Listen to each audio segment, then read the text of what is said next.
Kais is on his way to work. He's been employed at the Foreigners Registration Office in the city of Leipzig for almost a year.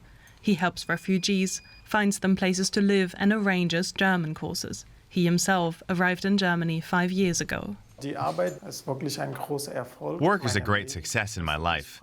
I first had to learn the language. I had to integrate. I had to fulfill certain requirements for the job I now do.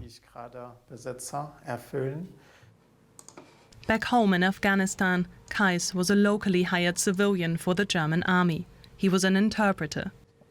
For 6 years, he accompanied German soldiers, including going on dangerous missions in areas of conflict.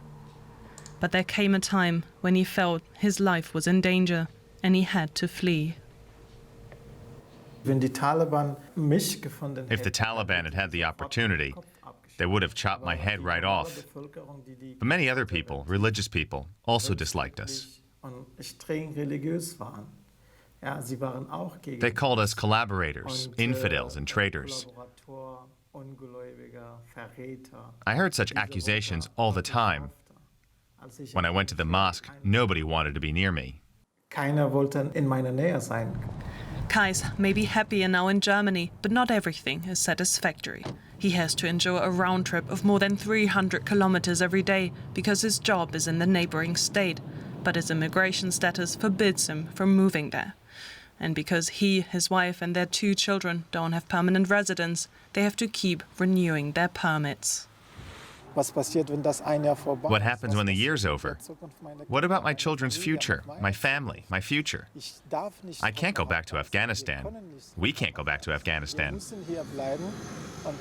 I left everything behind to start a new life here, to find safety. But we have not truly found a new home. We're only tolerated. Kais is happy to have found an apartment, despite his status as a temporary resident. He pays the rent himself. He's keen to make his own way in his new home country. I'm very grateful to Germany. I don't want anything as a gift. I want to work hard. I hope the Interior Ministry finds a respectful and humane solution for people like me, Afghans who worked for Germany, who are now here with our families. We can't go back to Afghanistan because we wouldn't stand a chance there. Kais did a lot for Germany and Afghanistan. He even risked his life. Now the question is how much Germany owes him and others in his situation so that they can build a new life in their new home. And DW's Tessa Clara Walter, who made that report, is with us here in the studio. Good morning, Tessa. Good morning. Were you able to find out why Germany has not agreed to offer Kais and his family permission to stay in this country permanently? Well, in order to answer this question, I think we have to understand that Kais did not come to Germany as an ordinary refugee. He came here through a special program, and that special program was set up for people like him, people who served, were employed by the Bundeswehr abroad, locals who were then threatened and had to leave their country. And this program simply does not foresee for them to stay here permanently, until now anyways.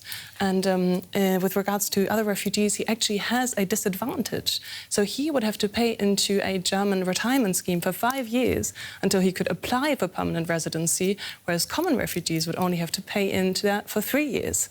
But there has been a recent development in the story because Germany's Interior Ministry now realized, I think, that the pressure was mounting because it seemed so unfair to a lot of people. They've risked their lives in Afghanistan and now they're here not permanently. So now they prolonged their permits until 2021.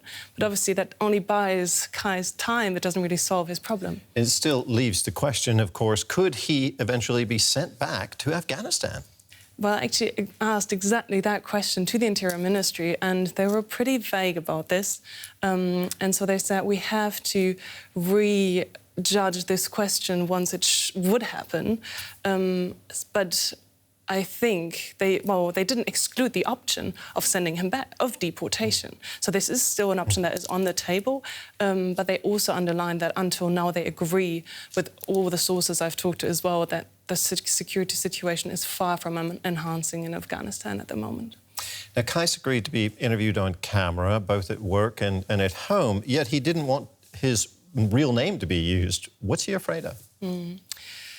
I mean, obviously, this is a difficult game for him because he was threatened in Afghanistan, as we heard in the report, and he is afraid that the Taliban would find him, and obviously with his real name there would be more chances for him to be found. But at the same time, he wants to make a case for himself because he feels he's been treated unfairly here in Germany because he's given so much, and now he has no chance for, well, he has little chance of permanent residency so far. So how do you see this playing out for Kais? It's a waiting game then, I guess. I mean, for now, he only is on a year's permit, so that runs out in about 11 months, I think. And he will now probably apply for that permit until 2021. But actually, every time he does that, he has to pay over 300 euros for him and his family to reapply for this permit. So also on a financial level, it is a question for him. Okay, and of course Germany is still in Afghanistan with its troops, and the country unfortunately doesn't seem to be getting terribly safe that would allow people to return. Tessa Clara Walter, our reporter on that story, thank you so much. Yeah, thank you.